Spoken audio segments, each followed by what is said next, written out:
Bakti Luna Maya untuk calon mertua paling dicinta. Duka kehilangan menyelimuti artis Maxim Bouthier. Di depan pusara sang ibu tercinta yang meninggal akibat penyakit komplikasi ginjal, Maxim terus meratap sedih ditinggal selamanya sang ibu tercinta. Luna Maya pun dengan setia menemani Maxim mengantarkan jenazah calon mertua ke tempat pembaringan terakhir. Sesekali, Luna terlihat mengelus bahu Maxim yang terpukul sedih kehilangan sang mama tercinta.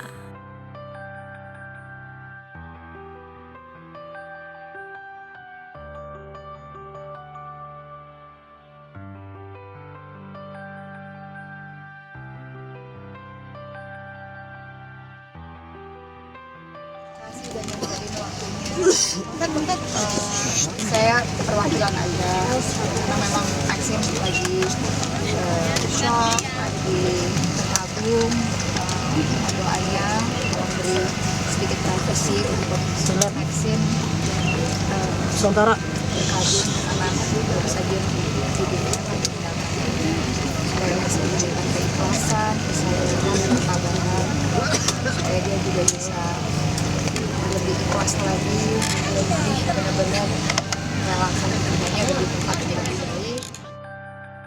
Ikut hadir mengantarkan sang calon ibu mertua ke peristirahatan terakhir di TPU Jeruk Purut, Jakarta Selatan, Luna Maya tak bisa menyembunyikan rasa sedih. Bahkan saat mengikuti prosesi sholat jenazah, Luna terlihat bengong, seolah tak percaya calon mama mertua yang baru ia kenal begitu cepat dipanggil Yang Maha Kuasa. Dan saat menyaksikan jasad sang calon mertua, air mata Luna tak terbendung pecah.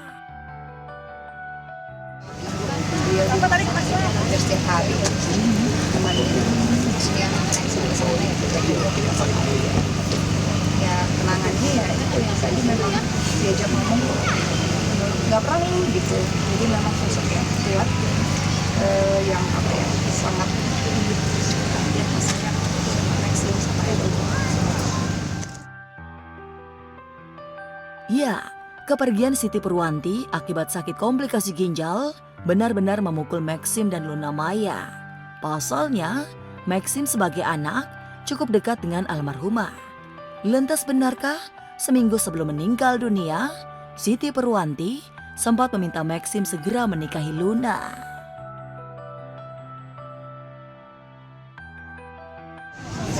Beliau kan lagi sakit, tidak banyak ngomong, cuma ketawa-ketawa, kita mencoba menghibur aja.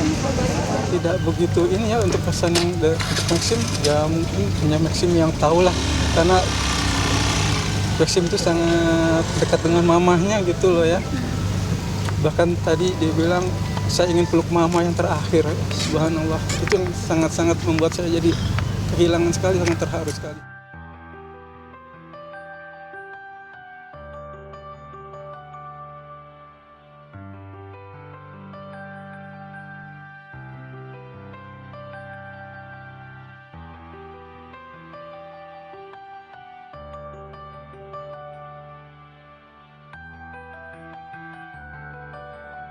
Suami dicap pelit, Fenita Arie angkat bicara. Suami sempat dicap pelit bin Medit gara-gara kasih uang jajan putranya yang tengah menempuh kuliah di universitas ternama di Bandung per bulan 1,5 juta. Hingga membuat putranya Gavin banyak mengonsumsi mie instan hampir tiap hari. Fenita Arie akhirnya buka suara dan belak-belakan, ogah pusing dengan tudingan miring netizen. Menurutnya, apa yang ia lakukan bersama suami terhadap anaknya semata-mata untuk mendidik hidup sederhana. Semua pasti pro dan kontra, tapi satu sisi memang aku nanya ke Mas Gavinnya sendiri, gimana Mas kamu? Pertama, yuk dong tambahin lagi, ya udah. Emang karena aku juga nggak tahu biaya berapa ya, dan itu memang secukupnya banget, dan karena itu udah bersih, udah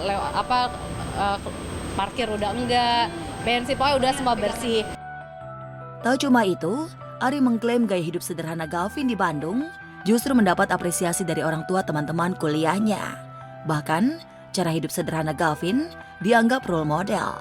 Kendati bangga dengan hidup sederhana sang putra, sebagai ibu, Fenita tetap mewanti Gavin tak berlebihan mengonsumsi mie instan. Dan aku juga nanya, menurut kamu gimana ngelihat jawaban komen-komen netizen? Aku malah diteleponin sama teman aku, tuh Mas Gavin bisa, kenapa? Kayak anaknya, jadi teman-temannya dia, Vin gara-gara lo nih orang tua aku pada bilang gini gitu, jadi patokan kayak gitu-gitu. Tapi alhamdulillah dia enjoy aja sih.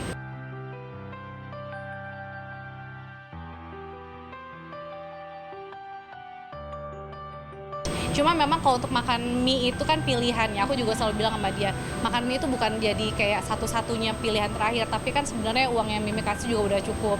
Yang penting adalah kamu gimana jaga, bukan jaga uang tapi jaga diri juga, badan tuh harus dijaga gitu. Karena kalau makan mie instan ya takutnya kan ya namanya setiap hari gitu, tapi dia bilang sih, enggak sih aku tuh nggak tiap hari banget, kebetulan pas memang ada emang aku stok kayak gitu.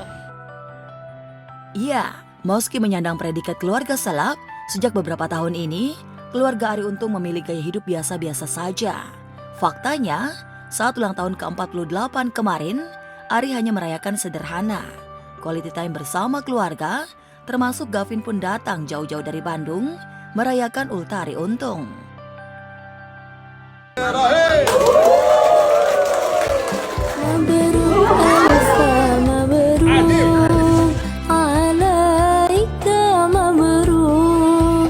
Kayaknya pengen, yuk ngasih surprise ini itu. Kalau sekarang udah kayak, udah lah ya gitu, yang seadanya aja.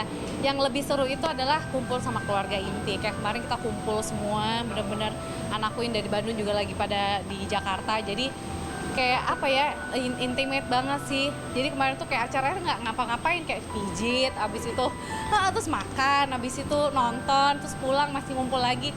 Itu sih yang seru banget.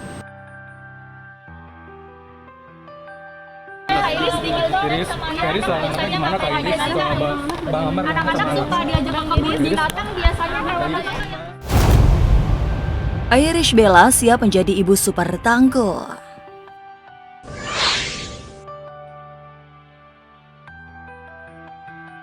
Meski proses cerainya dengan Amar Zoni masih berlangsung di Pengadilan Agama Depok, Jawa Barat, namun Irish Bella sepertinya sudah nyaman hidup tanpa Amar.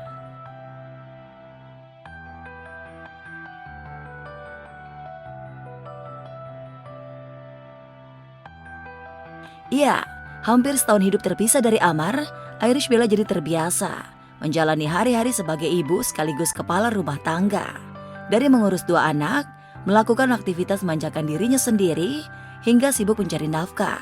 Seperti yang dilakukan Ibel Senin kemarin di sebuah hotel di Bintaro, Tangerang Selatan. Iris, selama makan gimana Kak Iris sama Bang Amar? anak-anak suka diajak Bang Iris binatang biasanya kalau Berarti komunikasi masih baik ya sama mertua kayak Iris? Terbiasa menjalani hidup tanpa sosok suami, Irish Bella makin mantap dengan keputusannya pisah dari Amar Zoni. Hal itu terlihat pada persidangan cerai yang dia jalani. Ibel memberikan bukti-bukti dan menghadirkan saksi-saksi yang dapat memuluskan gugatan cerainya. Iris, hari ini gimana sidang Kak Iris? Alhamdulillah. Gimana Kak Iris? Hari ini Irisnya lancar, doain aja yang terbaik ya. Kita doain aja yang terbaik ya. Semoga yang terbaik, semoga pada sehat. Mbak Amari juga sehat. Irish Bella sepertinya yakin gugatan cerainya terhadap Amar Zoni bakal dikabulkan majelis hakim. Apalagi posisi Amar Zoni kembali terpojok gara-gara ditangkap polisi lagi karena kasus narkoba untuk ketiga kalinya. Kasus yang menimpa Bang Amar belakangan ini yang kita semua ketahui. Tapi ada beberapa alasan pribadi lainnya yang tidak mungkin saya share ke ruang publik. Apalagi saya sama Bang Amar juga udah tidak tinggal satu rumah dari sekitar 8 bulan yang lalu. Dan kalaupun nanti gugatan cerainya dikabulkan oleh majelis hakim, bukan tidak mungkin Ibel tetap harus kerja keras, khususnya dalam mencari nafkah untuk 2 anaknya. Lantaran dia tidak bisa berharap banyak dari Amar. Selain Amar akan menjalani masa hukuman cukup lama dalam kasus narkobanya, dia pun akan kesulitan mendapatkan pekerjaan di dunia entertainment gara-gara masalah hukumnya itu. Tentang proses perceraian yang sedang berlangsung, saya paham betul banyak sekali pihak-pihak yang menyayangkan keputusan saya ini. Dan pengambilan keputusan ini juga bukan suatu hal yang mudah bagi saya, ini suatu hal yang sangat sulit. Jadi saya pastinya mempertimbangkan semuanya, saya mikirkan segala konsekuensinya.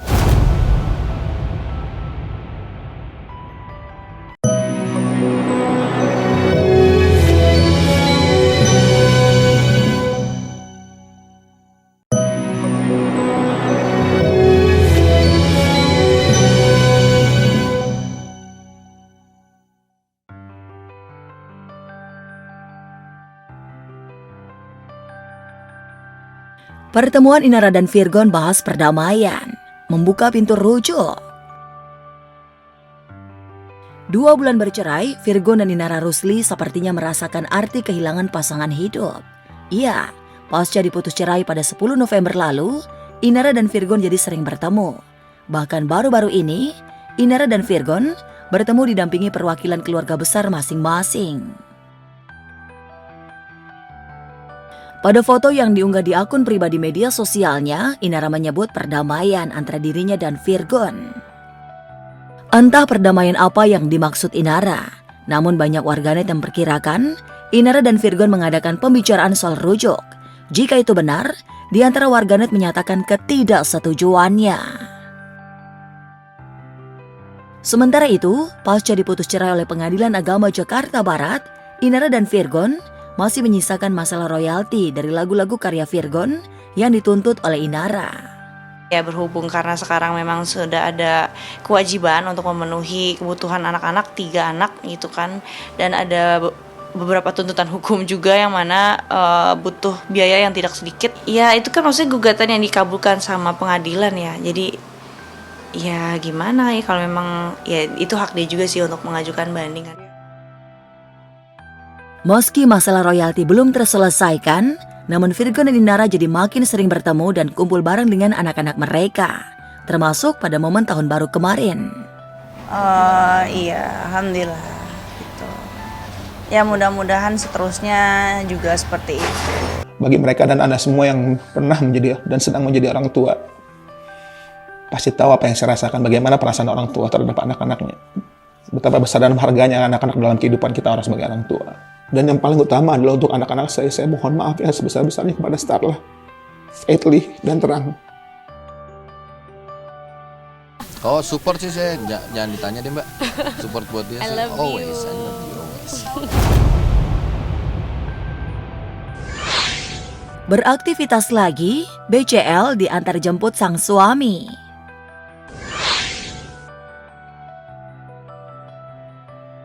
Bunga Citra Lestari diketahui baru saja menjalani ibadah umroh bersama suami baru, Tiko Aryawardana, dan sang putra Noah Sinclair. Bahkan, usai menjalani umroh, BCL dan Tiko melanjutkan perjalanan untuk menikmati liburan di kota Al-Ula, Arab Saudi. Kini, BCL pun sudah sampai di tanah air. Penampilan BCL pun makin fresh dengan gaya rambut layer dan warna rambut emas yang membuatnya makin bersinar.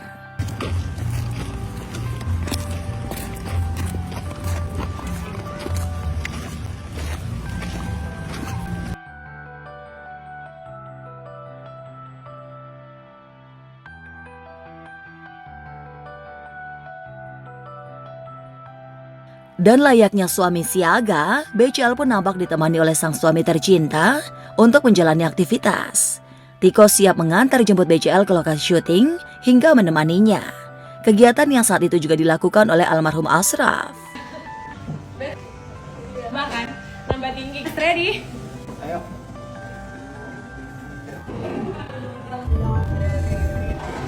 Iya, saat ini BCL tengah disibukkan kembali dengan karya film terbarunya bersama Reza Rahadian. Mereka pun kembali dipasangkan sebagai suami istri. Memerankan perempuan yang baru saja menikah, BCL mengaku ada perbedaan antara dirinya dan tokohnya, walau sama-sama pengantin baru. Kan 20 tahunan kan, belum terlalu banyak tahu juga soal hidup kan. Masa depan mau bawa kemana belum tahu tuh, jadi kayak masih semua penuh harapan gitu kayaknya. Ya itulah Adelia, tapi ya cara dia ngadepin Mas Adimas sebagai suaminya juga gemes ya, karena manja banget. Nah aku kan nggak manja sebenarnya, orang aku very independen, dan Adelia ini justru opposite-nya, dia memang manja sekali. BCL yang baru melakukan kegiatan bersama Reza Rahadian, benarkah aura BCL pun makin bersinar? Dan seperti apa Reza Rahadian merasakan adanya perubahan dari BCL yang kini menjadi istri seorang Tiko Aryawardana?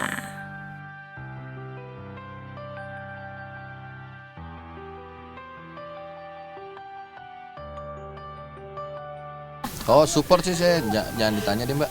Support buat dia sih. Always, I love you always. Berapa kali dipasangkan dengan Reza Rahadian, BCL mengaku tak merasa mendapatkan kesulitan. BCL dan Reza pun enjoy karena banyak sesi curhat. Lantas benarkah BCL tak takut Tiko merasa cemburu atas keakrabannya dengan Reza? Kita banyak sesi curhat sih kayaknya Iya, ya. banyak cerita-cerita, banyak ngobrol. Apa aja kita obrolin. Iya. Kita tuh frekuensi ketemunya jarang karena Ungeng juga sibuk sekali. Reza paling sibuk. Jadi, tapi ya tetap aja sih, kita kalau udah ketemu tuh nggak mungkin cuma sebentar. Iya. Itu bisa seharian tuh. Bisa setengah hari sendiri Ngoceh doang. ngobrol, ngoceh aja udah updating satu sama lain gitu, lagi ada update apa-apa.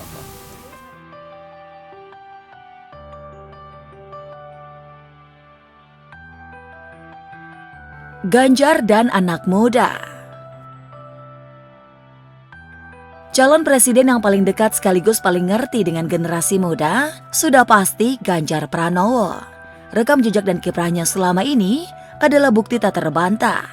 10 tahun memimpin Jawa Tengah, Ganjarlah yang selalu melibatkan anak-anak muda langsung dalam pernak-pernik persoalan di masyarakat. Bapak tahu nggak bedanya Bapak sama internet apa? Apa tuh? Kalau internet itu 4G, kalau Bapak itu 4Me.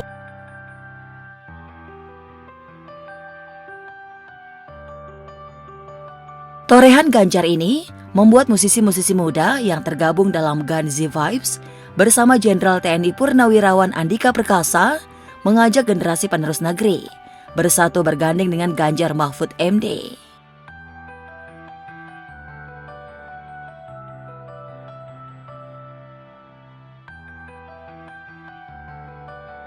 Generasi muda, Gen Z, si generasi kreatif, selalu antusias jika bertemu Ganjar. Ide-ide serta visinya untuk kemajuan Indonesia lebih mengena dan realistis. Memang tempat ini merupakan rumah aspirasi bagi tim pemenangan muda khususnya yang dipimpin oleh Deputi YZ atau Deputi YZ itu deputi yang menangani segmen pemilih muda. Jadi kita sebetulnya mulai mengumpulkan apa yang kami bisa untuk diskusi. Diskusi ini kan paling tidak bisa terupdate tentang situasi terakhir.